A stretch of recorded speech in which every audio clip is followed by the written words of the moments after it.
Do you want to be healthier, yet you just don't know what to do? All these shows telling you this and that, but nothing seems to work. Well, listen close. Golden State Media Concepts has got something great for you. The Health and Wellness Podcast dedicated to workout trends, healthy eating habits, diet, and everything about healthy living. Join us in our banters as we help you not just live life to the fullest, but live it to the healthiest.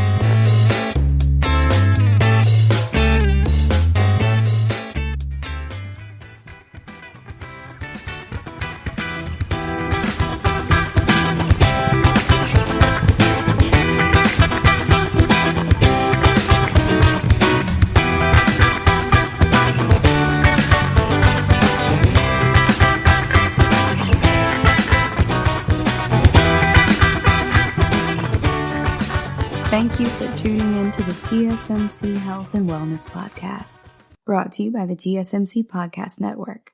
I'm your host, Alex. Y'all, these past few months have been a lot of personal growth for me. And if you are also on a journey of personal growth, you know that that can be as exhausting as it is fulfilling in a lot of ways. My friend Marie and I are working on it together, and anytime that we divulge something to the other one where, it might not be something that's necessarily pretty about ourselves, but it is something that we have worked our way through and we're able to admit those things about ourselves now, the other one will go, hey, that's growth. And it really has been helpful to have a buddy to recognize that or to point it out even in some circumstances. So today I want to talk to you guys a little bit about personal growth and emotional wellness in particular within personal growth. So, what is personal growth? Why do we care about that at all? Well, personal growth is a big part of self-improvement. Some people also call it self-growth, and it just really refers to the ways we try to improve ourselves mentally, how we improve our habits, our behaviors, and how we react to certain situations. Now, here's a couple of examples that can kind of clarify what I mean by that. If you're prone to anger or you're quick to anger when somebody says something that may be upsetting or confrontational, then learning to harness that anger and control it a little bit more so you are less reactive is a form of personal growth. If you tend to be, prone to procrastination or laziness, like I can be sometimes, I think we all procrastinate in some ways, then working to overcome procrastination can really help. For me, I have that desk calendar that really helps me put into perspective everything that I need to work on, and then I can tackle the items one at a time. If you tend to just be very blunt, remember that bluntness without tact can be cruelty. That is something that I've had to work on in my personal growth because I'm a very blunt person, but not everyone is as receptive to bluntness as I am. So just because I don't get my feelings hurt doesn't mean that someone else isn't going to get their feelings hurt if I don't tactfully and mindfully really consider how I'm saying the things that I'm saying. Just because it's true doesn't mean that it might not be hurtful. So if you need to work on that or being more polite, that can also be a form of personal growth. Personal growth can take many forms, whether that is, working out more for your heart health and just being more consistent about that, or intellectual growth where you're learning and developing new skills. Overall, it's just very holistic, just like any other aspect of health and wellness is. So we're going to talk about that a little bit. It requires a lot of motivation, and you have to kind of want to improve, really, because if you don't want to do it, it's just going to be a chore, and you're not really going to even enjoy the payoffs from it. We delve a little bit more into motivation in a previous podcast, so if you're looking to cultivate motivation and discipline, I encourage you to check that one out too. Getting personal growth means you're going to have to get comfortable getting out of your comfort zone. It's okay to sit in the discomfort.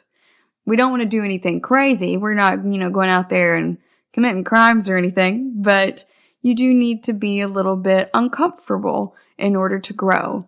Growth does not ever really come from a place of comfort. If you think about plants and their growth, dandelions can grow through concrete. That can't be all that comfortable for the plant, but it does it anyway because it's trying to reach towards the sun and, really get to a point where it can perform photosynthesis. So we need to work hard and get okay with being a little bit uncomfortable. It helps to have an open mind. We don't want to be so open-minded that our brains fall out, but we do need to have an open mind. And that can be, just hearing out someone else's opinions, being able to listen to the other side without, immediately feeling anger. That can be really difficult depending on who you're talking to and who's on the other side of that. But it's important to try to cultivate an open mind and a desire to learn and grow. If we keep ourselves in an echo chamber of only listening to people who already agree with us, then we're not really going to grow. Now, I have a lot of friends who disagree with me on this, but I like to read books a lot. Reading is one of my favorite pastimes of all time, and I can get so lost in a book that I cannot even hear you talking to me. But one of the things that I like to do is read books that I don't like. Now, that seems very confusing the way that I said that. So what I mean by that is there are some stories that I have tried to read over the years, and it's taken me several attempts to really finish the books.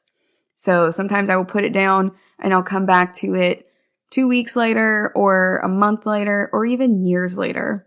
It took me several years to finish The Awakening by Kate Chopin, which is funny because I love her short story Desiree's Baby. It is one of my favorite stories that is really sociocultural in nature, and it's just heartbreaking as well. So I really enjoyed that, and it's one of my favorite short stories of all time, but I was not a big fan of The Awakening, which is a huge piece of feminist literature. Maybe I just wasn't old enough or in the right mindset for it. Who knows? But my point is that I kept trying until I was finally able to finish it. Did I like it anymore when I reached the end of it? Nope. I didn't really enjoy that book at all, and I didn't enjoy the ending, although I do appreciate the message that Kate Chopin was trying to get across. So why would I read this even if I don't like it, and why would I even consider reading it again? Well, because it was uncomfortable for me. Not in a way that I was uncomfortable with the plot or anything like that, but rather that I just didn't entirely enjoy it. It was a perspective that was quite different from what I was used to, and I just wasn't down with it, more or less. So I'm going to keep reading it. I'm going to keep trying to understand why it is that it is considered such a big piece of feminist literature. And also, I feel that if we always stop things midway in our journeys of trying to understand them, we're never going to be able to have a really fruitful conversation, even about why we don't enjoy it. I think it's really important to challenge ourselves and do things that make us uncomfortable, whether that is just reading a book or pushing ourselves to maybe leave the house a little bit more. I did that this past weekend as well. I really don't leave my house that much and do social things, but a friend invited me to a rugby game, and so I said, you know what? I'm going to go for it this time. I don't know anybody else that's going to be there, and as an introvert, I'm not super keen on that, but I really like this friend, and I'm going to make the effort. And you know what? I had a blast, and I made even more friends while I was out. So, going for a little bit of discomfort can make you even more comfortable overall. That's growth. But in order to really cultivate that and take advantage of it, we need to be aware of the process. And I know that that sounds a little meta, but by being mindful about it and kind of taking a step back to recognize that something that we have the knee-jerk reaction of, no, I don't want to do that, is really going to help us understand, okay, hey, that might actually give me some personal growth. I might learn something from this. I might be able to change a little bit from this and work on bad habits that I may have. It's just overall improvement. Sometimes it's going to be a problem that is the trigger to awaken that personal growth. Sometimes it's just a conscious decision to try something new. So maybe you are reading some inspiring books or watching movies or reading about people who achieve success, and it's just inspiring you to go out and make a change. That's fine. The source or trigger of your personal growth doesn't matter so much as what you decide to do with it. So you can read books, articles, you can go to workshops as well. If I Google, health and wellness in my local area, a whole bunch of different events pop up in a myriad of different types of wellness. It's pretty amazing. If you live in a moderate to larger size city, then that may be true for you as well. If you live in the country, like my hometown area, maybe not so much, but there might be somewhere in the next largest city that will have something available for you. Personal growth can also help you in all areas of your life. It can help you with work. It can also, I think, just really affect your attitude. I think that's the most important part, is it helps you reconsider how you view problems in the world around you. It changes your attitude in all aspects. So that's going to be at work, in your relationships, including romantic and platonic ones. It's going to affect how you speak with your kids, how you speak to your pets, even. It's really important for helping us grow emotionally and mentally. And depending on your goals for your own personal growth and how you're approaching that, it can also make us more considerate, kind people. I think that is really important in my own personal growth. I've always been a very considerate person, but just trying to exude kindness is my new thing. So I keep telling people when they ask me about, why I'm happier now, I just say, I'm trying to be a kinder, gentler Alex. I'm not letting things get to me, and I'm just going out and purposely cultivating kindness. All right, we're going to go on a quick break. And when we come back, we're going to talk about some ways to accelerate our personal growth.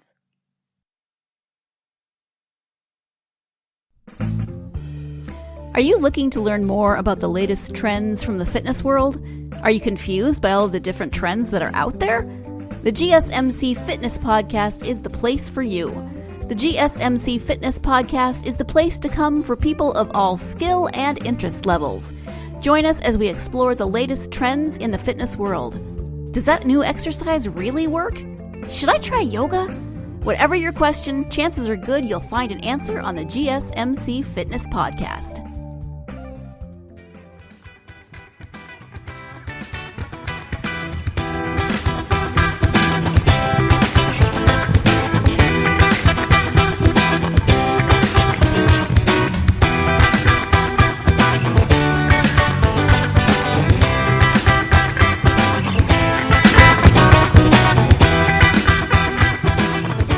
Welcome back. In our last segment, we were talking about the basics of personal growth and how we can really think about that and why we might want to do it.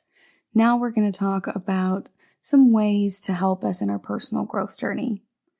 So since we are trying to improve ourselves holistically, so intellectually, we're going to work on our morals. We're going to work on our physical bodies as well as our emotional wellness. We can approach it in a couple different ways. I don't want you guys to feel overwhelmed. You don't have to start on all of them at once. That would be, maybe overwhelming for a lot of people. You could start out by just putting it on a calendar or making a list and, putting a little magnet or a marker or something for each day, like on a refrigerator calendar, to help you keep a track of what you have done rather than scheduling out what you need to do and making it into a chore. One of my favorite ways to cultivate personal growth is just to learn all of the time. Absolutely all of the time. That's all I do is I read and I know things. So whenever I am looking to learn something, I literally just go and Google it. Whether I am out and about and I'm looking at it on my phone, or if I'm in my home and I'm searching for it. If I feel curious about something, I go ahead and yes and that curiosity. Yes and is a principle from improv comedy in which someone sets in motion a story or a premise for a scene, and then the other actors are supposed to go ahead and say yes and continue on with it. So you're not literally saying yes, you're just acknowledging and accepting that that is the basis that we're building the rest of the premise off of, and then adding something to it. And that's how these scenes are really built. I do some stuff with the local improv group called Harshmallow in San Marcos, Texas, and it is a lot of fun. And it's also helped me work on my personal growth. So I don't perform, I just like to practice with them because I get nervous being in front of a crowd. But it's really fun, and it helps me reframe a lot of other aspects of my life by approaching it with the yes and mentality. Now, if somebody asks me if I want to go and commit a crime or something, I'm not going to necessarily yes and that, but it is really useful in other aspects of my life where I can yes and my curiosity and go, okay, I wonder about that, so let me go ahead and Google it. Let me find out about it. So now I have approximate knowledge of many things. If you guys watch Adventure Time, you might be familiar with that quote. But it's really helpful for me to go out and learn these things. And you'd be surprised at how often they come up in conversation. I became interested in international criminal law recently, and I was like, what is the difference between genocide and war crimes and ethnic cleansing? Because people tend to use those terms interchangeably. And I signed up for this class on Coursera, and I've learned a lot about that. I did not expect for it to come up in conversation, but literally like 2 weeks later, one of my bros asked me about it, and they were like, hey, I wonder what the difference is between those things. And I'm like, actually, there is a difference, and I can tell you all about it. And so we sat there and talked about it for a while. Now, those aren't necessarily positive feeling topics, but they are important, I think, for people to understand, especially when it comes to socio-political discourse. And since I am approaching this from a holistic perspective, I think it's really important to consider what all is going on around us. I can't have a really meaningful conversation about something if I don't understand it. We're all entitled to our opinions, is the quote, but I feel like we're entitled to our informed opinions. So we need to really understand what we're talking about and why we feel that way. And if we have gut reactions, my go-to is to think about that and step back mindfully and go, okay, why do I feel so strongly about that? What do I actually know about it? Let me get some more information and see what I can do with that. So I do totally acknowledge that education is closely tied to socioeconomic status. I grew up very poor. I was also homeschooled for 6 years. I was reverse homeschooled, so 7th through 12th grade. And that can make it difficult to obtain school books and materials to really learn. Even without being homeschooled, being in different areas where you have these old books because your school system and your district don't get the funding to get you new materials can be really difficult. You also have legislature that goes into that as well regarding what can and will be taught in certain areas. Now I know that because I've read about it. I was curious about that as well, particularly because it was something that impacted me growing up. People who are curious tend to learn a lot more because we are going out there and cultivating our intellect. We're looking for more information. So it's something that I would encourage people to do. But as we do that, I also want to point out something that bothers me a lot in different conversations that I have experienced in my life. So I am kind of pedantic about vocabulary, and I am very interested in the etymology of words. So I want to know where they came from. I'm really interested in seeing how they have changed throughout history as well. But I cannot put that on other people. So when you get really into grammar, it's okay to be, it's okay to care a lot about it in your own personal life, but you can't enforce that on other people. So one of my personal rules is that you should never make fun of someone who pronounces a word incorrectly, because it means that they learned it through reading. I read that quote several years back, and that really changed a lot of my approach to language in general and to interactions with other human beings. To me, it's no different than making fun of someone who isn't quite in shape yet, but who is working out, whether that means going for a walk around the neighborhood or working out at the gym. That is someone who is trying to improve themselves, and that should always be lauded and not made fun of. You don't want to demean someone on their own journey of personal growth. You wouldn't want that for yourself either. So I really encourage everyone to think about it in that kind of way. You can apply that in different aspects of your life as well. If someone understands what they're talking about, but they are explaining it in a way that you don't deem to be intellectual, really take a step back and think about your biases. Why do you believe that they are any less correct in getting the point across because they are using different phrasing than you would have? If the point is still the same, then it shouldn't really matter what the actual form of the messaging is. That's my personal opinion, and that's been part of my personal growth. Those biases can stem from socioeconomics and even racial biases. It can be a big problem. So if you are having these biases in your own life, really take a strong step in your own self-improvement and ask yourself why. As a naturally curious person, I ask myself why a lot. And I think that has been one of my greatest strengths in cultivating personal growth. Now, if you would like to look for free resources for intellectual growth and your personal growth, you can take classes on just about anything online for free now. Coursera, edX, Khan Academy, Code Academy. You can learn just about anything. They have philosophy and religion classes if you're wanting to work on your spiritual and intellectual growth. You can also look for, more business targeted classes. Like you want to work for a promotion, or you really want to be able to understand more at a higher level in your workplace. You can take some business classes through edX. Maybe you're working on owning your own business. And if you own your own business, you want to be able to understand the taxes and stuff that goes into that. You can attend startup school for free through Y Combinator online.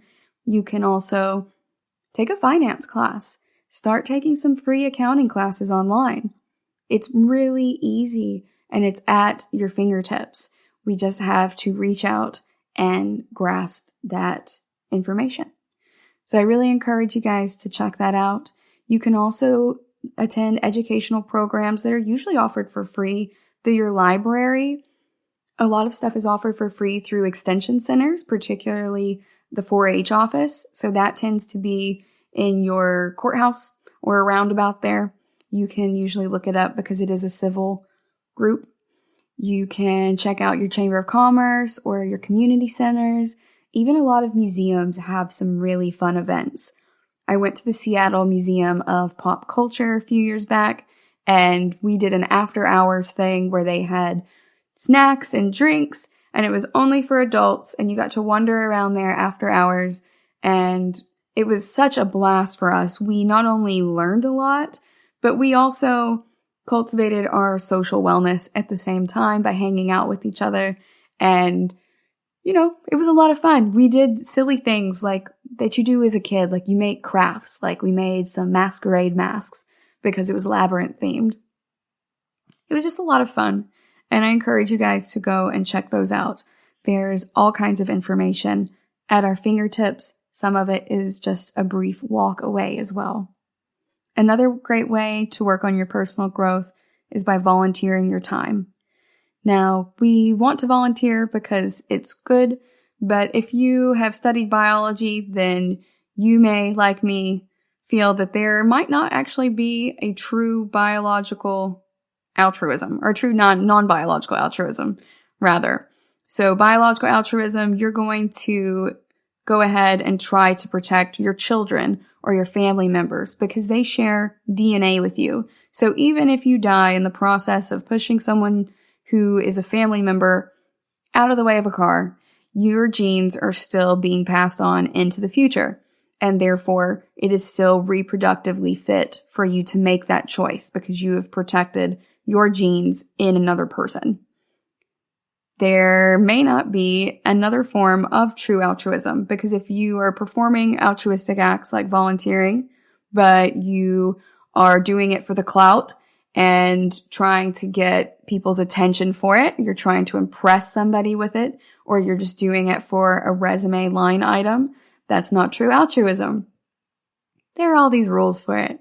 But regardless of the reason why you're doing it, volunteering can be really important for our personal growth. You could even get into it for the wrong reasons and then learn a lot about yourself and grow from it as you learn more. Volunteering is also a great way to learn new skills. A lot of employers are not going to want to expend the time or the energy or money to teach you something, but a volunteer coordinator can be super glad to do that for you because it's really a one raindrop raises the sea kind of mentality. They are teaching you to do this thing so that you can help in the organization better. It's really important for you spiritually and morally to volunteer as well. It helps to cultivate compassion and perspective about the world around us. It can also really positively impact your overall happiness. So people who volunteer monthly are 7% more likely to be happy, according to one study. And the more that you volunteer, the more that number increases. So if you volunteer weekly, you may be, 20% more likely. It didn't say it was directly correlated, just that they were that it was correlated, but it did not tell me by what multiplier. So I can't say, once a month, 7%, 4 times a month, 28%. We just know that the more you volunteer, the more happy you're going to report being. All right, we're going to go on a quick break. When we come back, we're going to talk some more about personal growth and emotional wellness. Tired of searching the vast jungle of podcasts? Now listen close and hear this out. There's a podcast network that covers just about everything that you've been searching. Hey! The Golden State Media Concepts Podcast Network is here. Nothing less than a podcast bliss with endless hours of podcast coverage. From news, sports, music, fashion, cooking, entertainment, fantasy, football, and so much more. So stop lurking around and go straight out to the Golden State Media Concepts Podcast Network. Guaranteed to fill that podcast itch. Whatever it may be. Visit us at www.gsmcpodcast.com. Follow us on Facebook and Twitter, and download us on iTunes, SoundCloud, and Google Play.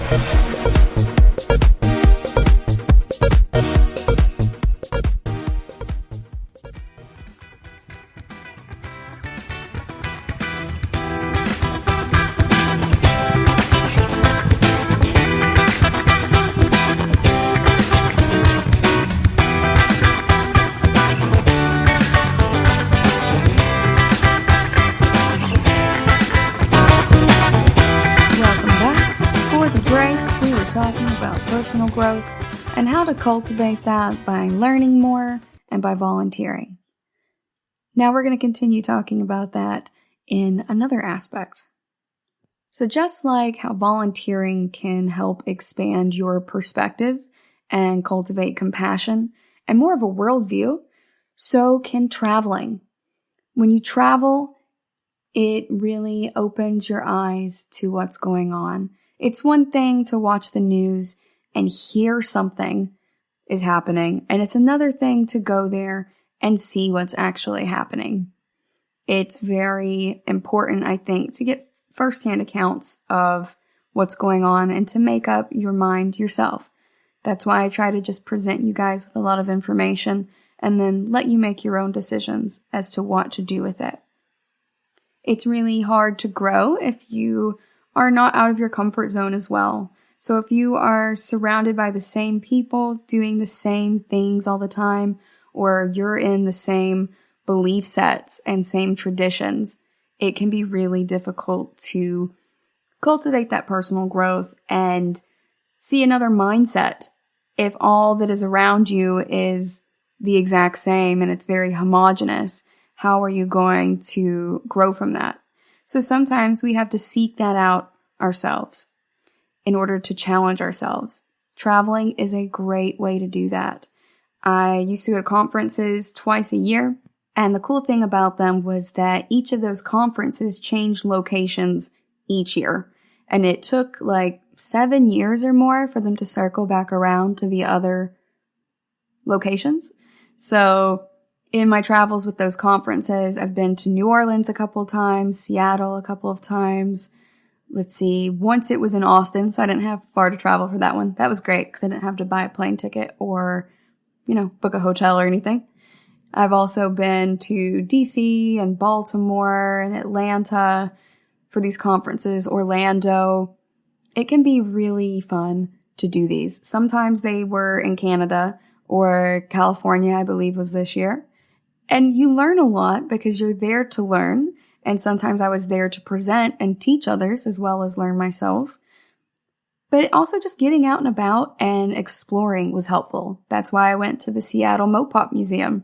I was there for a conference, and some of my conference buddies were like, hey, let's go check this out. I was like, cool, let's go do it.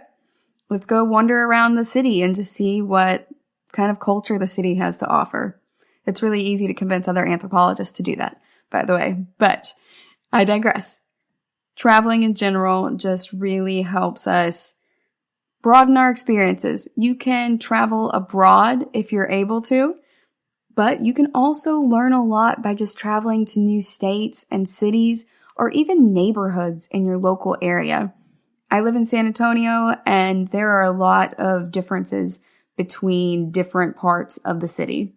Whether you live on the northwest side or the southeast or just far on the west side, it's going to be different, whether that just be in architecture or socioeconomic status. You can really see the differences in the city as you go along.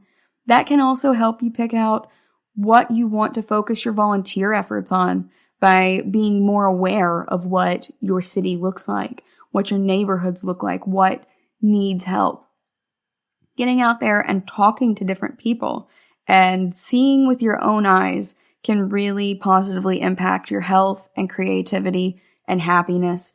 It can also reduce a lot of biases that you may have had just because of where you grew up. Because when everyone has that same belief system, you're not really getting an outside perspective. So you're just in that echo chamber, and you've always heard that a certain type of person is a certain type of way. And then you get out there and you maybe make a friend and you meet these people in real life and you go, oh man, that was not true at all.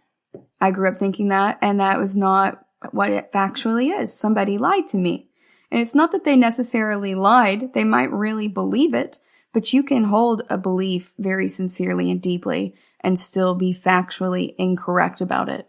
Traveling and learning and volunteering helps us go through and really target those areas when we did not know enough to know that we were wrong or to even consider we might be wrong.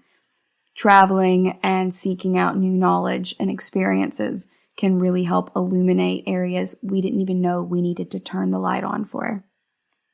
You can also go out and pursue something creative for your personal growth. Write a story, write poems, paint a picture. I like to paint a lot. I am okay with acrylics. I am not great with watercolor. That is one of my challenges. I'm trying to get better with watercolor. I always over-pigment it, and it's not watery at all. It's like I've just used acrylic paint on my paper. So it doesn't have the beauty of a watercolor because I have kind of gone too far with it and I'm not doing it correctly. So then I watch a lot of videos on YouTube about how to watercolor paint. I am gradually getting better at it. I'm still not great at it, but that's okay. I just recognize where I am in my own journey and go from there. You could do photography if you want. You can download all kinds of apps and create beats or any other type of music. I like to play my guitar, and I was on my computer last night going to back up my photos and everything so that I could do an update. And I came across some old videos I'd taken on my computer of me playing guitar before I had my microphone set up and everything that I have now. And man, I was not great at that. I was like very cringy, bad at it. My vocal register for it was not as expanded as it is now. It was a mess. I was using my capo incorrectly. But I kept those videos because I think it's important to see our progress and to appreciate our progress.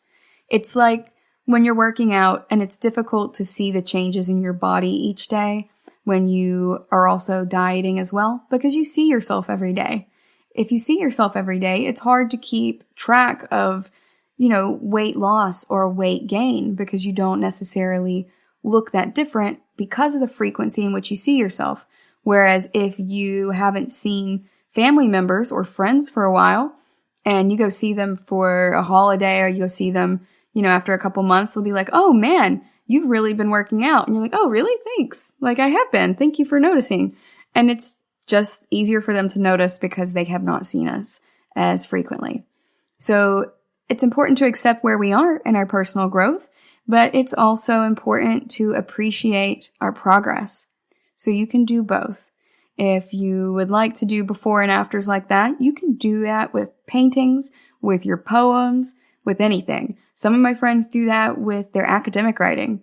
It's pretty much a general rule that you're going to hate your thesis after you finish writing it.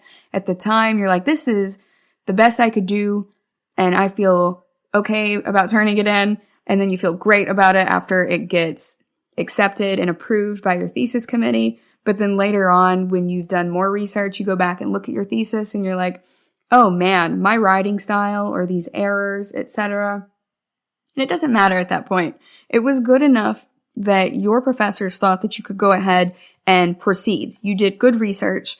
The writing was sufficient to really get across what you were saying. Sure, there may be grammatical errors and stuff like that, but if 3 other people didn't catch it, or didn't think it was important enough to point out at least, then it's totally fine. But it can also be fun to look back on it and cringe. And I say that because the more you cringe when you look back on who you used to be, the more personal growth you have gone through. It's important for us to be able to look back and see that noticeable difference. And we don't really want to judge ourselves for it, but sometimes we have outgrown really toxic traits. Sometimes we're the toxic person. We're the villain in someone else's story, even if we're the hero of our own. So you can look back in all different types of aspects that way. You can try acting in a local theater production. There's a lot of community theater out there. Go out there and try it. Do an open mic or just start a jam session with some friends. There is no wrong way to be creative. You can do anything that you feel in your heart that is expressing your creativity, that's not harming anyone else. And it will help you be more self-aware. It will help you cultivate that creativity and harness it for innovation and problem solving. And it can also really increase your confidence. That is our goal. So you can also prioritize your health for personal growth. We talk about that a lot on this podcast. So eating that balanced diet, exercising regularly, making sure that we are putting form over time first. It's okay if we can't start out and do 50 push-ups all at once. We want to make sure we get the form right. So if we can do 2 correctly or 10 incorrectly, do those 2 correctly each day until you can up that to 3 and 4. You're on no one's timeline but your own. So don't worry about that. Just make sure you get the form correctly so those muscles are developed correctly, and it really makes sure that you don't hurt yourself too. We also want to make sure that we try to get enough sleep. That's really important for staying in shape. My bags under my eyes also really appreciate it when I get enough sleep. And for me, that means about 9 hours a night. I sleep a lot. If I can take a nap, like a 20-minute nap, because remember, you don't want to do more than about 20 minutes or it's going to make you groggy, then I will go ahead and do that too. I love to sleep. So drinking enough water and sleeping enough really helps the dark circles under my eyes. It's strangely helped a lot. I don't put any, color corrector under my eyes or anything like that. And I still have, kind of dark circles because sleep debt is impossible to catch up on. But my eyes overall look a lot better and they feel a lot better because I have been mindfully prioritizing sleep for my health. Now, I think that's really something that you focus on a lot more in your 30s, but here I am. So that is what I'm doing now. If you have commitment and self-discipline, this is going to be a lot easier for you. If you don't have that yet, that's okay. You can cultivate that. Check out the podcast on motivation and discipline, and it will help walk you through it. There's, also energy and endurance that go into it. Personal growth takes a lot of effort. You have to be active and engaged outside of your normal schedule. So if you're physically able to take on the opportunities to learn and grow, then that's going to make it easier for you. But it's also important to meet yourself at the level that you're currently at and just accept it for what it is and go from there. You're wanting to tailor that for yourself. There is no one right way to exercise or to eat. Your diet is going to depend on your specific body. So in one of our other episodes, we talked about different types of diets, keto versus paleo versus the DASH diet for heart health versus gluten-free for people who have gut issues. It really just depends on what your goals are, whether your diet is motivated by moral and ethical concerns versus just health. And sometimes those will really overlap each other in their Venn diagram. And that's okay. You just are looking for the one that fits best for you. You also want to evaluate your life honestly. So be willing to identify and acknowledge everything that's going on, your strengths, your weaknesses. That's really going to help you cultivate your personal growth plan in going forward. And it doesn't have to be some large overarching plan. If you are a Capricorn or an INTJ, you may actually want to write an actual plan out and follow it step by step. But if you just like to play it fast and loose, then you can go ahead and just select, just trying to be more mindful and going from there. Mindfulness is a great foundation for personal growth because it just makes you really consider things as they are without judgment as you go along. We also want to make a radical commitment to managing our time very well. Saying that we don't have enough time is really difficult for personal growth and improvement. We have to make time. People make time for what's important to them. So we just have to decide what is important to us and how important it is. Now, granted, if you are like a single mom or dad and you are working 2 jobs to make ends meet and everything and taking the kids to practice and all that jazz, yeah, you're really going to run short on time. It's really going to cut into your sleep time and everything else as well. But we just have to sit down and sometimes think about how much television we're watching or what are we doing that is not really serving us. So I used to just watch a lot of television all the time and I love it, but I was using it as escapism, and escapism is the least healthy form of coping mechanism. So acknowledging that in myself, and I learned that by reading an article about it online, really helped me to dial it back. I found other things to put my time and efforts into, other side projects, and now I can devote time to something that's a little bit more productive that I still enjoy while, working on my personal growth.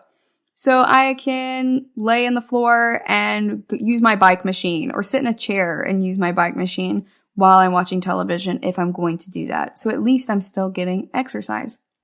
You can take the bus instead of driving if you would rather read or listen to podcasts.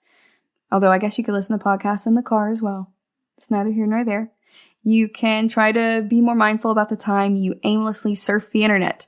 I do that quite a bit. So we want to make sure that we try to cut that down. You can download something called the Pomodoro timer that will help you keep track of how long you're doing certain tasks. You can also download Google Chrome extensions that will limit your amount of time on certain websites. Or check out your phones. A lot of phones nowadays have a special feature on them that will tell you how much time you're spending on your phone and what specifically you're doing on your phone as you're spending that time on it, whether that's games or social media or, just generally surfing the internet. It can be really helpful just to bring that to our attention by mindfully seeking out that information and thinking about it. You could also, try to cultivate your social wellness by getting friends to come together or volunteering together, taking a class, doing one of those fun paint nights so you guys can learn how to paint and have some wine if that's what you're into. Personal growth overall, though, can lead to happiness. We have to work on ourselves before we really jump into relationships with other people, in my opinion. And it's really important to be mindful about how who we currently are is impacting not only ourselves, but everyone else around us. If we are not happy as people, we are likely making other people unhappy as well. It means we're probably not that fun to be around. And that's okay. We're not going to beat ourselves up about that. We're just going to go ahead and work on our personal growth. Try to find ways to make ourselves happy instead of placing the onus on other people to make us happy. I recommend that you guys try out any of the strategies to start your own personal growth journey. We're going to go on a break, and when we come back, we are going to talk about emotional wellness.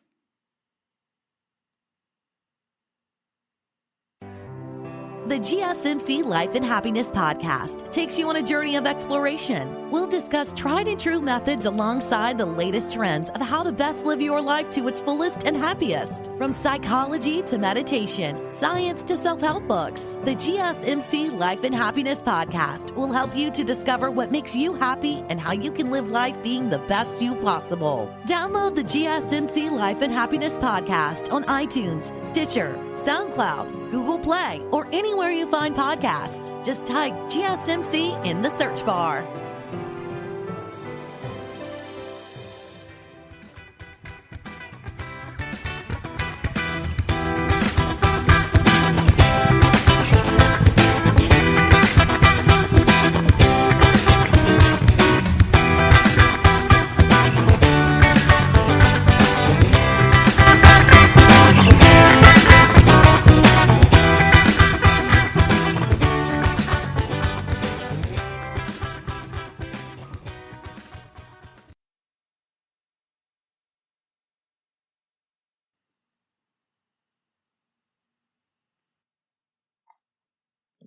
So one of our biggest tools in trying to cultivate personal growth, I think, is seeking out emotional wellness, because that's going to control how we really react to everything around us.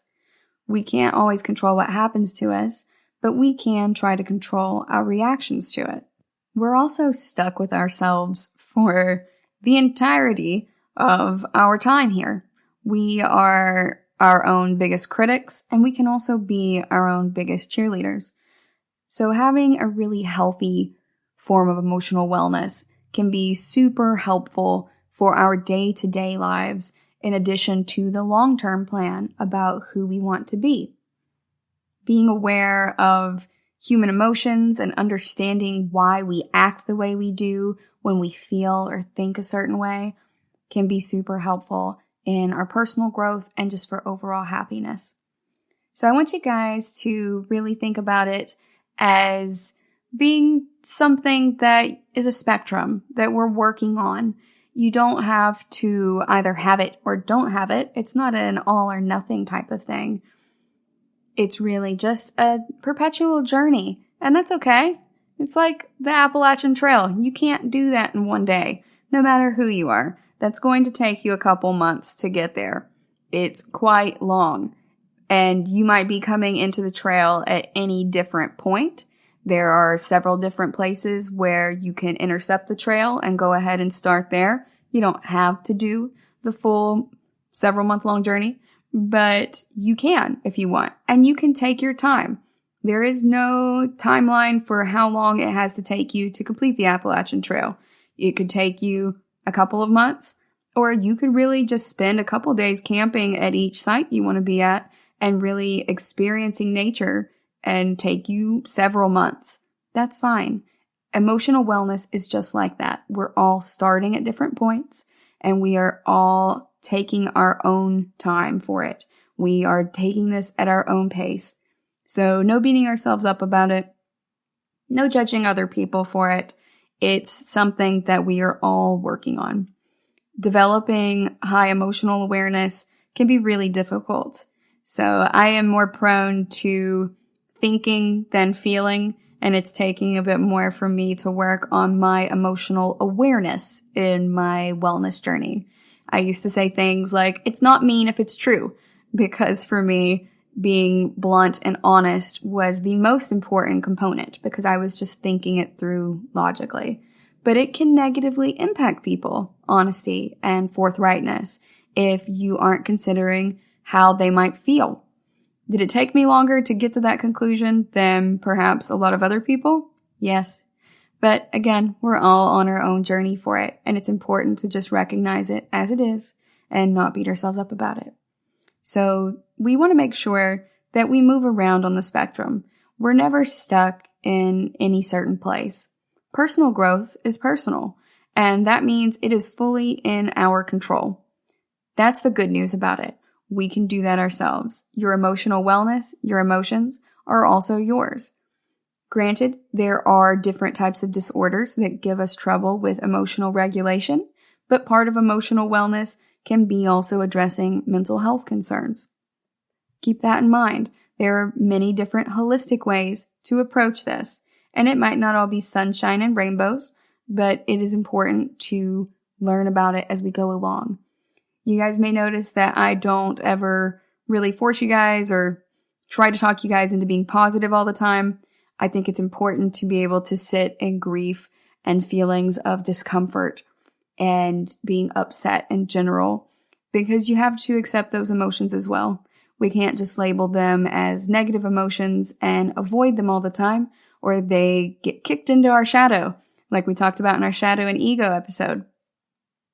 We don't want that.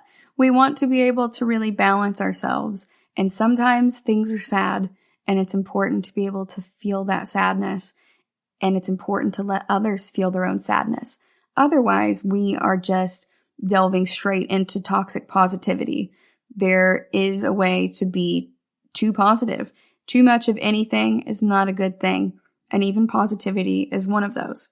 So when we talk about emotional wellness, I don't mean you trying to be happy all the time at the expense of your other emotions.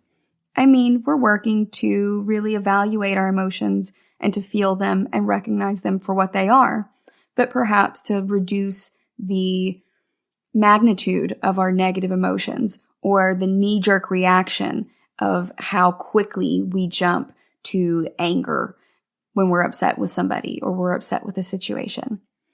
So some things that you might want to work on in your emotional wellness journey is your general life satisfaction.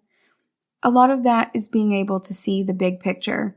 We don't want to be the person who can't see the forest for the trees, right? So proximity can be blinding. My friend Elliot taught me that, like 15 years ago. It's such a simple sentence, and it's only 3 words long, but it has stuck with me despite him saying that to me in passing in like a phone call once. It can be really difficult to take that step back. So mindfulness helps us be able to do that.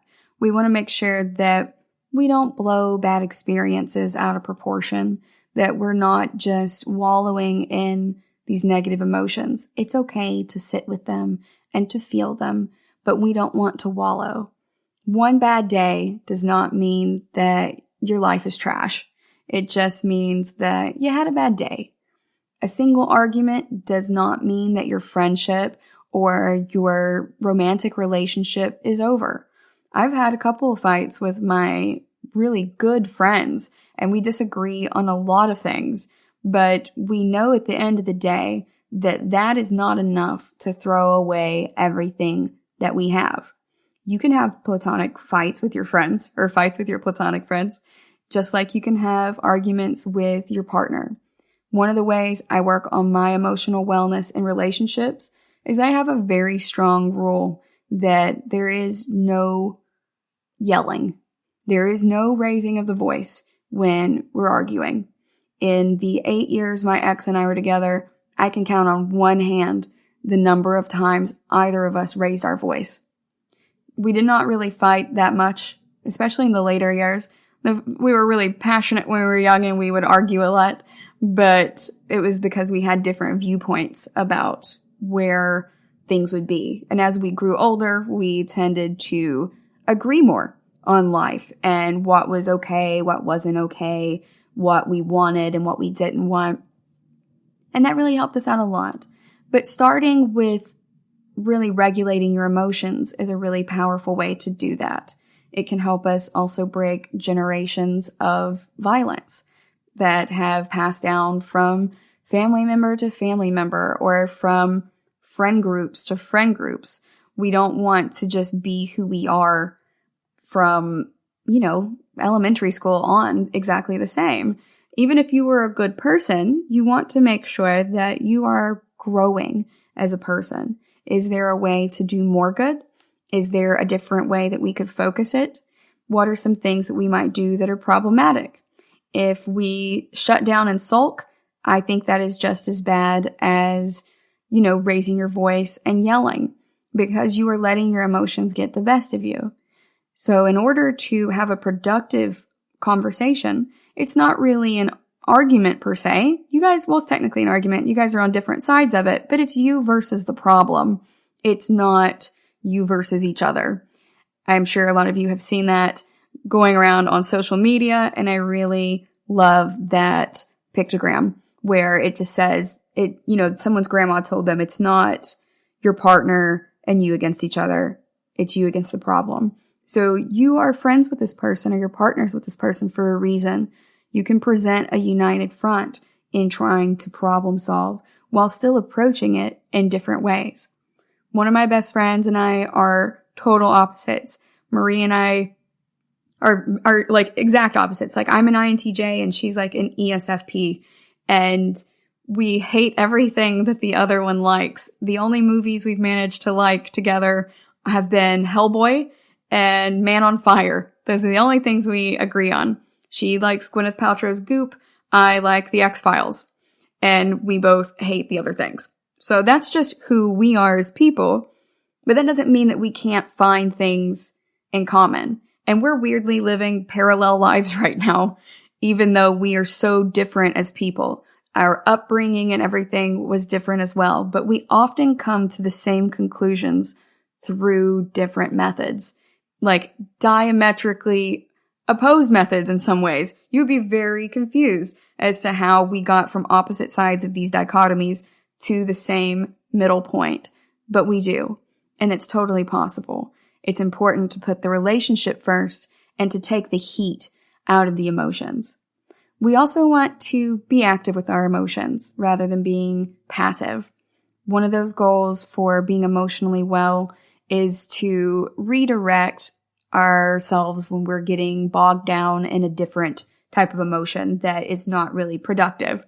So several weeks back, I talked a little bit about how my ex and our friend were hanging out here and we're all still friends and we wanted to go out to dinner, but I was in here recording and instead of knocking on my door or anything, they just left and it hurt my feelings, but they didn't mean to hurt my feelings. That was not something that had really occurred to them. They were just doing what they really wanted to do. And they're like, hey, we'll bring you food back. I got my feelings hurt and I was really mad for a while, about 20 minutes. And then I was like, you know what? I could be mad about this and let it ruin my day and their day. Or I could, let it go. I could just let it go for what it was. They didn't mean to do that.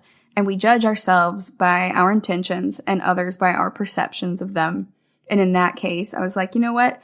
I'm going to look at this from their intention just like I would do for myself. And they didn't mean it.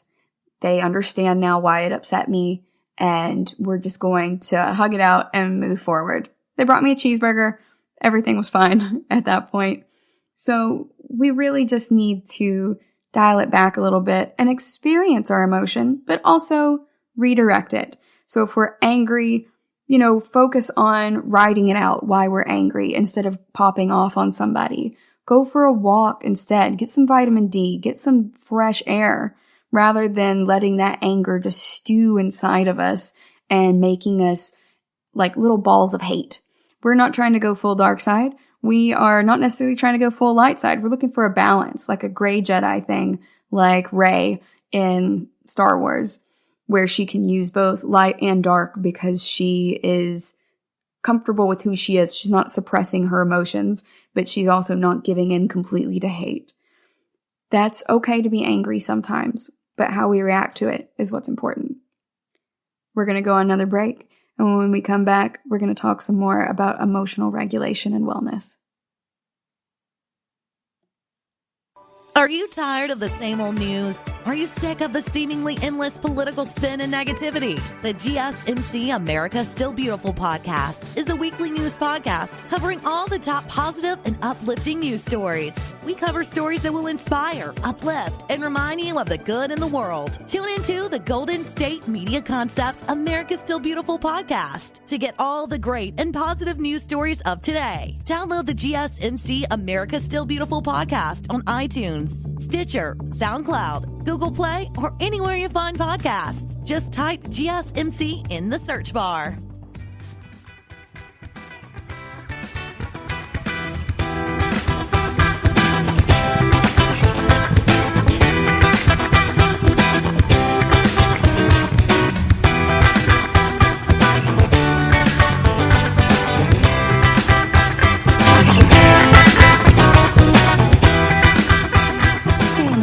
Segment, we were talking about sitting with our emotions and being active with them, and also taking the big picture approach to our life satisfaction.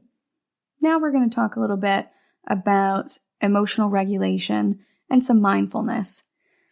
There are parts of emotional regulation that are very helpful for our emotional wellness. We want to make sure that when we are thinking about emotional regulation, that we're not saying that we're going to stuff down any emotions that we consider to be negative. We really are wanting to just think before we act. There is a quote by Ambrose Bierce that is one of my favorites of all time, and it says, "Speak when you're angry, and you will make the best speech you will ever regret." I really try to take that approach in my life. I don't always necessarily succeed, but I do try to, kind of take a minute before I pop off. It's important that our emotions are felt, but we do not express them impulsively. If you have impulse regulation issues, that's going to bleed over into your emotional regulation issues. And then you can end up essentially being confined by your feelings. We don't really want to be imprisoned by our own feelings and just be getting caught in feeling all the time. Now, feeling can be a beautiful thing. I have some friends who will cry at just about anything because they feel things very deeply, but they're not crying because their feelings are hurt. They're crying as an expression of their heart being full for beauty in the world. Now, you can cry when you're sad, but we want to make sure we kind of keep our crying jags down to a confined amount of time, and that we're not letting it get to the point where we're just not getting out of bed all the time. As someone who is on medication for depression, I totally recognize that sometimes that's going to get the best of you. But remember that part of our emotional wellness is also seeking out medical help, including that for mental health issues if we are having trouble there. If you are not able to go and seek that out, make sure you're cultivating your social wellness and talking to friends about it. Try making sure that you're getting enough sleep. Make sure that you eat, even if you're not hungry, on, a semi-regular time period, because your serotonin's made in the gut. and work your way on that until you can get to a level where you're comfortable going to the doctor, or you're making it to work enough to make sure that you have the money to go to the doctor and see somebody. And also keep in mind that you don't have to see a shrink necessarily to talk to a doctor about depression. You can talk to a general practitioner. I go to a nurse practitioner for that because I am not necessarily wanting a shrink. It's, a chemical imbalance for me. So that is what is helping me out with it. You do what is best for you. We just want to try our best to not be confined by our feelings. So you can also work on your emotional regulation by taking a step back and being an observer of your feelings. One way to do that is by writing it down. You can keep a shadow journal, like what I do, where if I'm upset about something, instead of immediately reaching out to the person I'm upset about, or immediately just going and telling a friend what I'm upset about, I will write it down. I want to know really why I'm upset and what's at the heart of it. And sometimes the best way for me to do that is to write it down. Sometimes I start writing and the thing that I thought was bothering me the most isn't really what's bothering me. A whole bunch of other stuff comes out, or a lot comes out about one other problem. Sometimes it's just we think we're upset about something, but it's the straw that broke the camel's back. And what we're actually upset about is a culmination of other things, or, a specific thing that's been weighing on us, but we've maybe been repressing because we didn't want to deal with it. Just because we repress it does not mean it goes away. It just gets tucked into our little shadow box until we deal with it, or until the shadow box becomes so full that it overflows. So we want to observe our feelings and make sure that we're not trapped in them. You can also visualize them like they're happening to someone else. You can consider how one of your friends might deal with the same problem, or how you would approach talking to your friend if they came to you with that problem or with those emotions. Now, you're not going to judge yourself for it. You're not judging your friends for how they might react to it either. But we are going to try to detach ourselves a little bit for observing them, to give us a little bit more control over it. We don't want to detach so far that we depersonalize ourselves, but we do want to just go, okay, we aren't feeling this as strongly because we have a measure of distance between us and the emotions. And that can be really healthy for us. It just helps us be more objective and to not feel so overwhelmed by the emotions. We're still feeling them. We're just not feeling overwhelmed.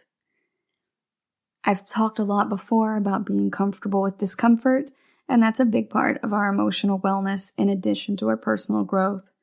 We want to make sure that we're not snapping back at someone when we're hurt. When someone says something that is mean to us at this point, I pretty much just let it go.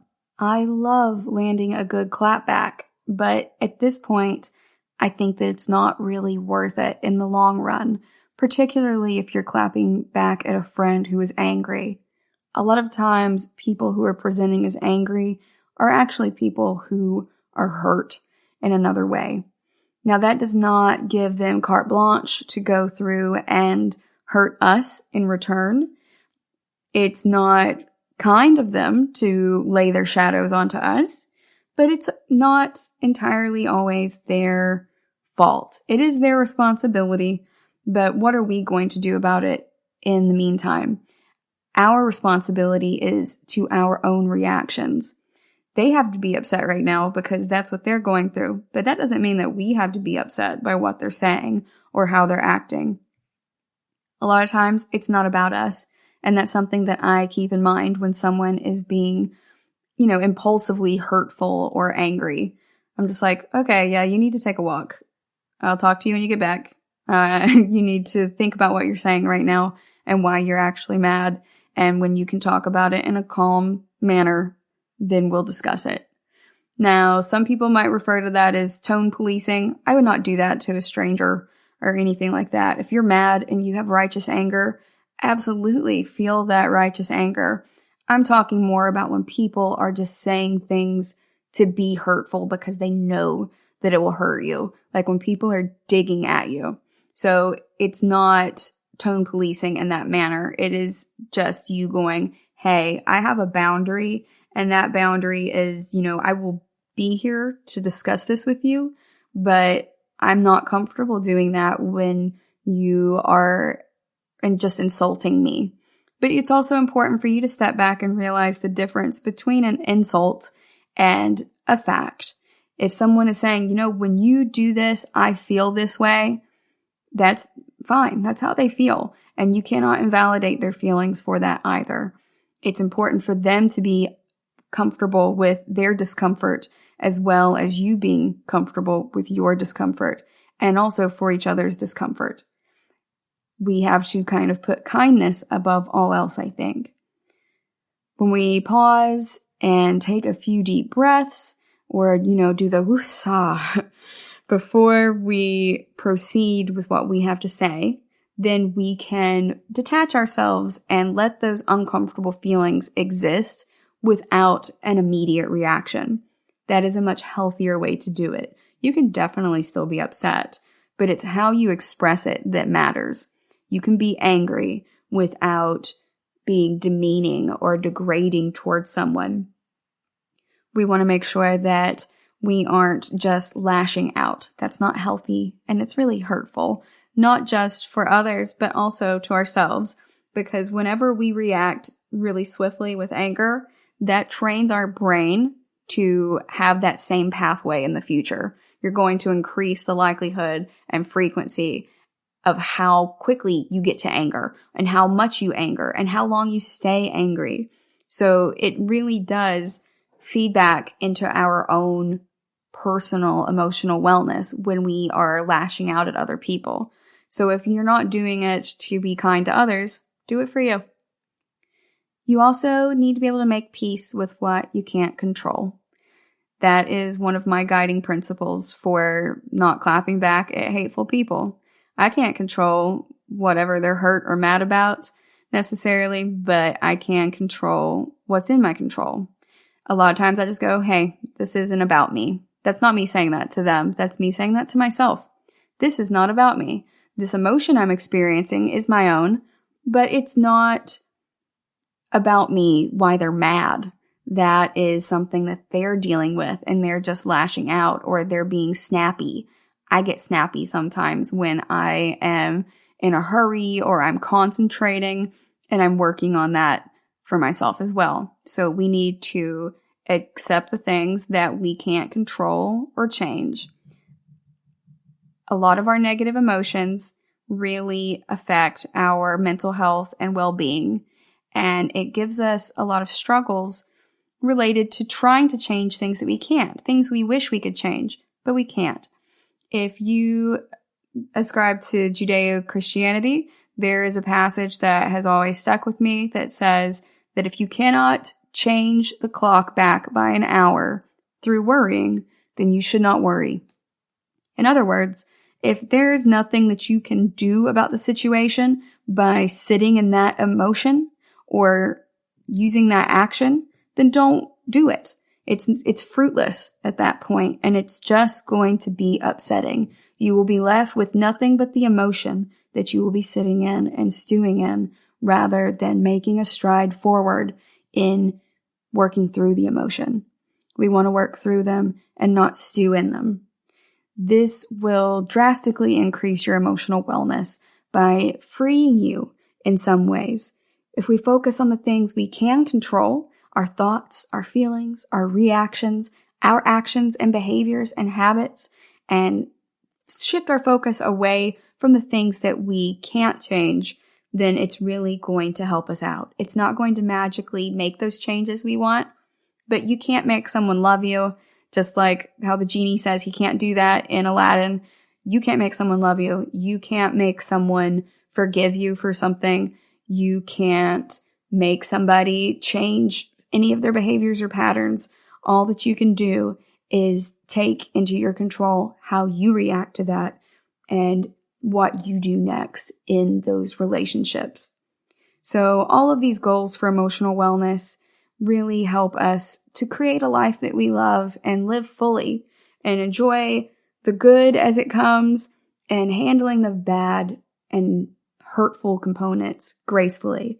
Things are going to hurt, but that is okay. We just need to experience it like a Don Bluth movie and sit with our grief and our feelings and then let them go. It's quite all right to be comfortable in that discomfort. We're going to go on another break, and when we come back, we're going to talk some more about emotional wellness, including what that looks like. GSMC Beauty Tips Podcast gives you advice on everything from hair to fashion to skincare products. We'll talk about the latest trends in makeup, hairstyles, and anti-aging remedies. And we'll cover all of the newest fashion trends. If you have an interest in or questions about the beauty trends that might work best for you, the Golden State Media Concepts Beauty Tips Podcast has got you covered. Download the GSMC Beauty Tips Podcast on iTunes, Stitcher, SoundCloud, Google Play, or anywhere you find podcasts. Just type GSMC in the search bar.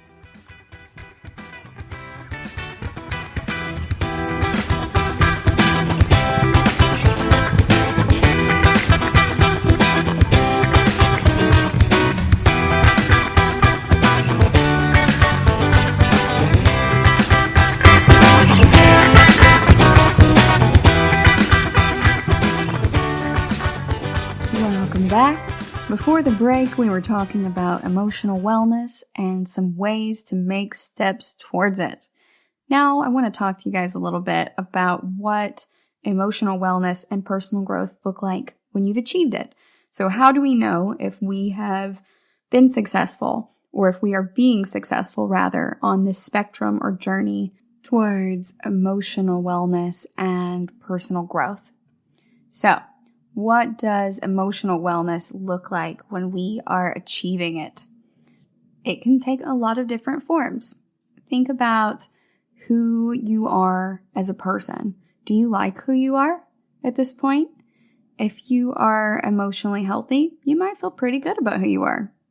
You know your strengths and your weaknesses and the things about you that make you weird, and you're okay with who you are as that person. You also, really reflect who you are on the inside to the outside world. I'm very introverted. I struggle with opening up a lot, especially in face-to-face, one-on-one kind of situations. So for me, that one takes a lot more effort. I do generally like who I am as a person at this point, but being able to show that to the outside world can be really difficult. I'm not necessarily shy. I just like to keep my cards close to my vest, I suppose. You also want to think about how you treat others. That is the most important thing for me. I don't care how much money somebody has or what all they have achieved. What matters to me is how they talk to other people, how they treat them. If you have to send your food back at a restaurant, doing it politely and making sure that, your waitress or waiter understands that you don't blame them for it. It's not their fault and it'll be fine. It's really important to think about how others are having their days. And if you are treating other people well, and you can measure that by how people react to you a lot of times, then you can really have a really good, healthy emotional wellness. Every time I go through the Starbucks drive-thru, my favorite barista is there. I like to make sure I compliment his hair because he has amazing curls. I love his hair.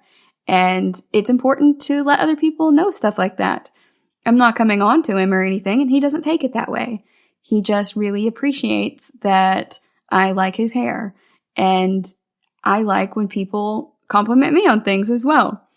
Being kind to others is not just about compassion and considering their day, but also making sure that we check our tones. So if we're having an argument with somebody in the car, that's not coming across in the drive-thru, because that person already has enough problems with other people being rude to them all day. They don't need you laying their shadow on them as well. You also have no idea what's going on in their personal life. So we want to be pro-social. That's a psychological term that means we're sensitive to the needs and feelings of other people. we're considerate. We think it's important to help other people. Basically, just that you'll help somebody out if they're in need.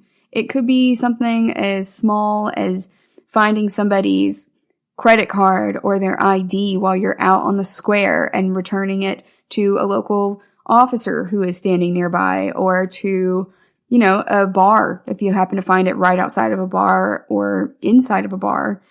If you return it to the hotel lobby, wherever you're at, just making sure that you are doing what you would like to have done for you. My buddy Mike always follows the platinum rule, and that is be better to others than you would have them be to you. So if he borrows your car, Mike is going to vacuum out your car and wash the outside of it before he returns it to you. And it will also have just as much gas that was in it when you gave it to him. Perhaps even more. Like, he's just a really nice guy in that aspect. Because he's pro-social. He thinks it's important to help other people. It's also really important to smile or make friendly conversation with people if they are making that effort. So sometimes on planes, I really want to be left alone, and I will wear my headphones and sit there with my book. And usually when people go to talk to me, I'm like, oh no, I don't want to do this. I don't want to engage right now. I just want to be alone.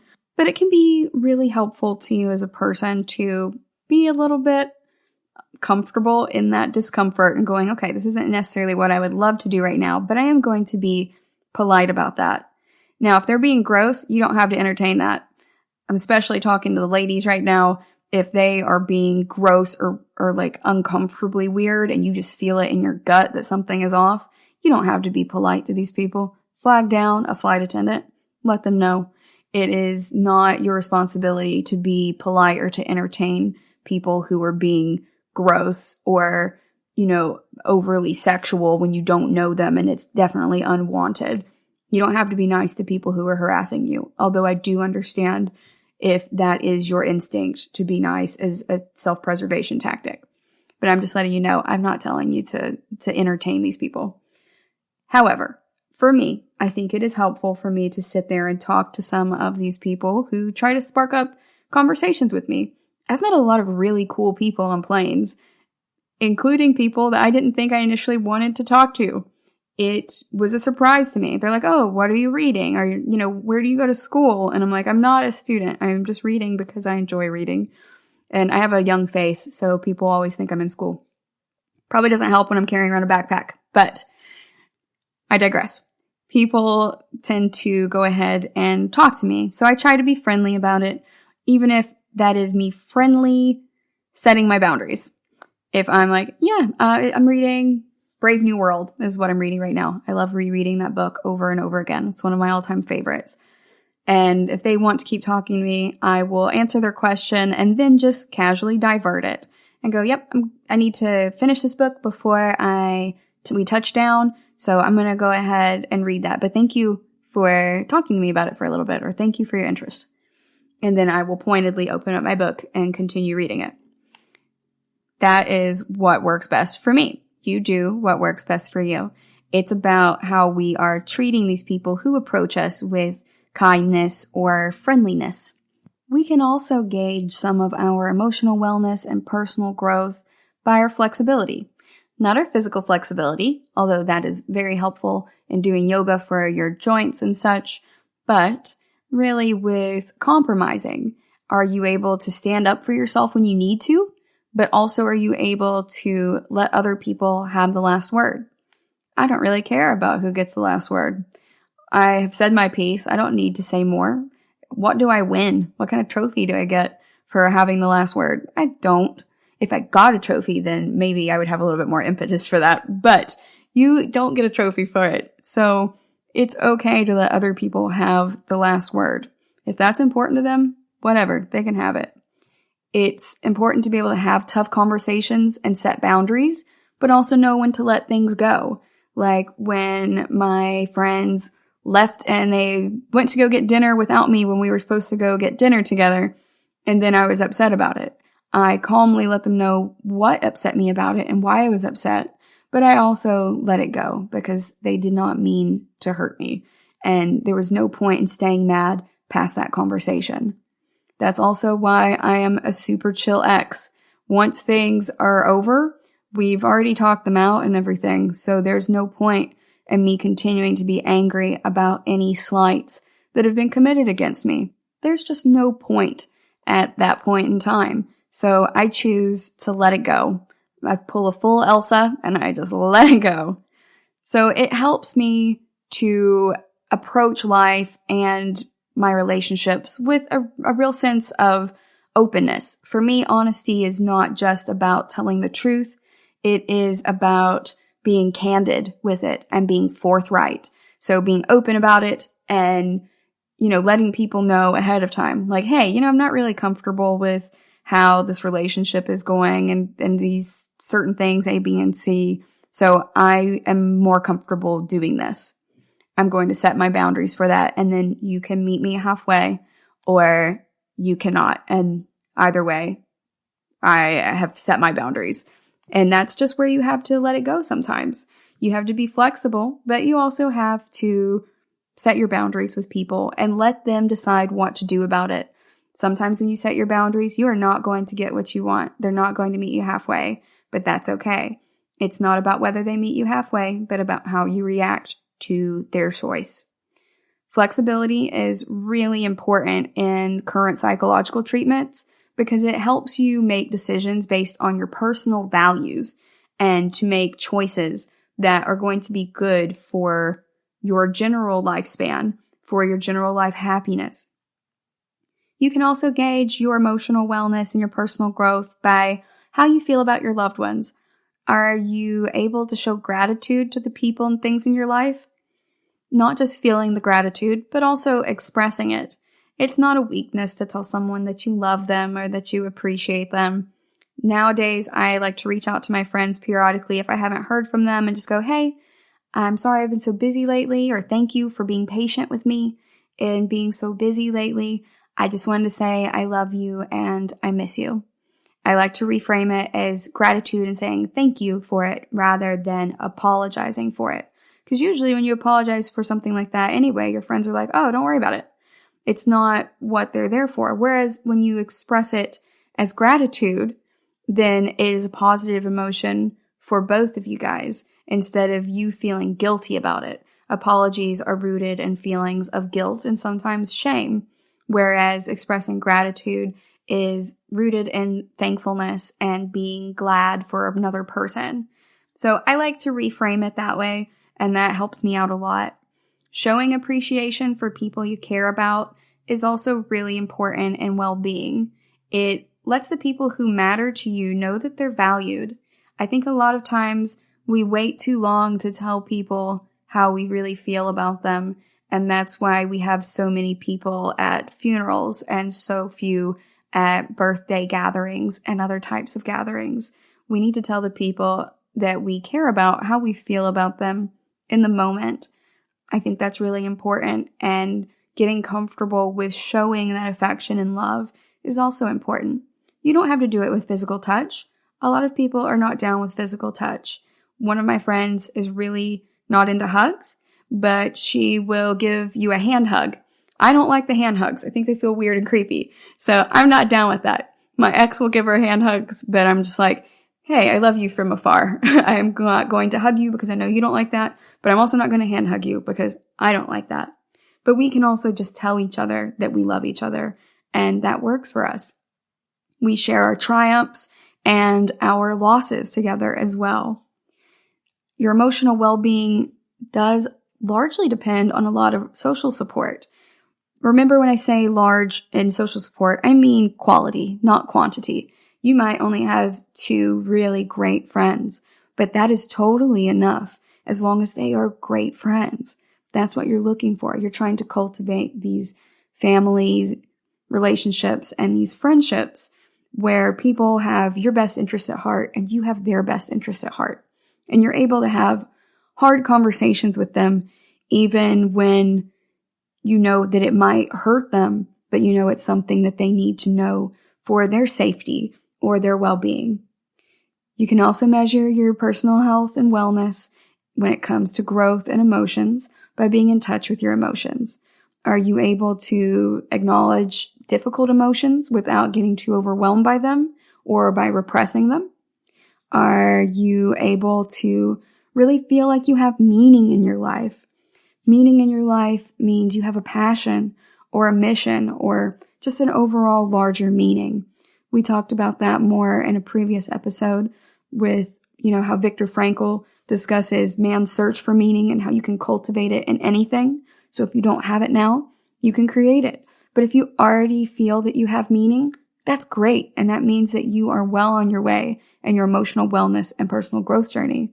Meaning can be anything from raising kids to volunteering with kids, getting involved in local politics, even if that is, just going out and canvassing for somebody or going to your local, county council meetings or your city council meetings to be active in what's going on or learning about what's going on. It could be having a church family or being part of any type of religious group, doing, bake sale stuff for your kid's school, or going in and being a classroom mom who helps the teachers put all the papers into the boxes, or goes on field trips to help chaperone the kids. It could be doing something cool like running a 5K or a triathlon if you are like super outgoing like that. Those can all be meaning. It doesn't matter what it means to other people or what the cause is. It's about finding something that you connect with and care about and that you feel very close to. That is largely associated with your well-being, and volunteering is even associated with living a longer life. So if you're already doing that, good news for you. You are more likely to live longer. If you're not doing it yet, try to find something that's meaningful to you. It can be literally just about anything. Lastly, if you are looking to see if you are cultivating your personal growth and your emotional well-being, think about what you value the most. Do you value your experiences more than your possessions? If you are, then that is really good. That's really important. Valuing the experiences means that, you like going to things like a concert or going on a trip rather than just buying purses or shoes or clothes or furniture. I love shoes as much as the next girl. Don't get me wrong. But when it comes to shoes, I also would rather have an experience. So instead of buying like $400 shoes, I am much more likely to buy a plane ticket to go see my friend in Seattle, or to go back and see my family back home, or to take my godson to the water park or something, some type of experience rather than just buying gifts for people. It might just be part of my personal love language as well, where I do really value quality time with folks above, gifts or anything like that. I am also really big with acts of service. So if I care about you as a person, I'm going to go out and help you find what you're looking for, or I'm going to drive an hour and a half up to you to help you figure out what is wrong with your car and really stick it to the mechanics when they try to get one over on you at the dealership. And then I'm going to also tell you, this is why we don't go to a dealership. So that is who I am as a person. And that really helps me value those experiences more than possessions. Part of that might also be your socioeconomic status or your upbringing that affects that. I think those all really go into what makes me value different things more. But over time, I really have started valuing these even more as I've gotten older. So I made my own desk. My buddy Mike helped me make it from scratch. He cut it for me. I did a lot of the sanding, and because sanding is really cathartic for me, and also the staining and sealing of it. I also went and picked up the screws for it and ordered the legs that I wanted online. So I made this mid-century modern desk to specifically match the mid-century modern chairs that I bought at an antique store, because I can't make plywood furniture. I am not that talented at woodworking. But getting the desk for me was not about having a desk. It was about the act and experience of creating the desk. That meant a lot more to me. Now, could I have gotten a much cheaper desk online? Yes. But it wasn't about that. It was about having something cathartic to do with my hands as I was working through my own emotional wellness and being able to really see a big difference between what I started with and my end result. So if you are valuing experiences more than possessions, you're well on your way. If you're still valuing possessions a little bit more, that's okay. We're all at our own points in these journeys. But if you are very emotionally well, that is one expression of it. So if that's something that you're looking for, maybe think about why you value the possessions so much. Perhaps you didn't have a lot growing up, and so now you really value them now more than you do experiences. Or maybe you grew up with a lot of money and you've had all these experiences and now you just want things to make you happy. There's not necessarily anything inherently wrong with that. This is just one measure of emotional wellness, and it's okay just to be where you are in your journey. There's nothing wrong with that. So I'm going to leave you guys with that right now, and I really appreciate you hanging out with me today. If you have anything in particular you would like for me to talk about in a future podcast, please feel free to reach out on Twitter, Instagram, or Facebook and let me know. I love getting comments and stuff from you guys. Thank you for listening to the GSMC Health and Wellness Podcast, brought to you by the GSMC Podcast Network. Please follow us on Facebook, Twitter, and Instagram. I'd appreciate it. Thank you kindly. Have a good night. You've been listening to the Golden State Media Concepts Health and Wellness Podcast, part of the Golden State Media Concepts Podcast Network. You can find this show and others like it at www.gsmcpodcast.com. Download our podcast on iTunes, Stitcher, SoundCloud, and Google Play. Just type in GSMC to find all the shows from the Golden State Media Concepts Podcast Network, from movies to music, from sports to entertainment, and even weird news. You can also follow us on Twitter and on Facebook. Thank you, and we hope you have enjoyed today's program.